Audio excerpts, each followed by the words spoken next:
ሰው ከክርስቶስ ጋር የሚኖርበት ቀን ይናፍቃል። ይሄ እኛ ያለው በእኛ እጅ ነው። ቤተክርስቲያን መከራ ውስጥ ናት። በገንዘብ ሰው ይታረዳል።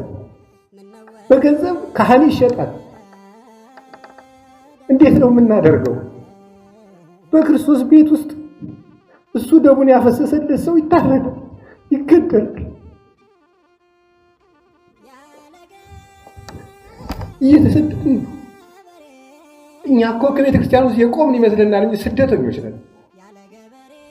እና አባቶችን ልናስብ ይገባል። ሁሉ እንደሆነ ያልፋል። የበላም እንዳልበላ ይሆናል። የለበሰም እንዳልለበሰ ይሆናል። ነገ ክርስቶስ ሁሉንም እንደ ስጦ ያሰጠዋል። ቤተ ክርስቲያን ውስጥ ሰላም ያስፈልጋል።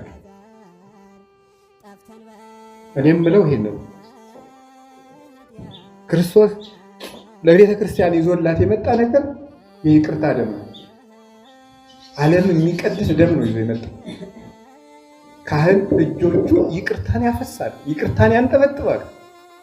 ቅዳሴ ላይ እጆቻችን የይቅርታ ደም ተነክረው ወጥተው እንዴት የሰው ደም እናፈሳለን?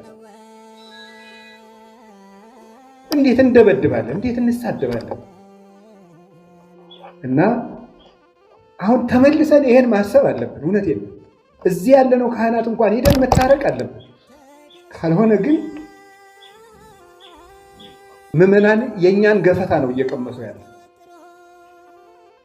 ቤተክርስቲያን የእኛን ገፈታ የእኛን ዕዳ ነው እየጠጣች ያለችው። ዘመኖች ሹመቱም ያልፋል፣ ሁሉም ያልፋል፣ ፉክክሩም ያልፋል፣ በዘመድ መታጀቡም ያልፋል።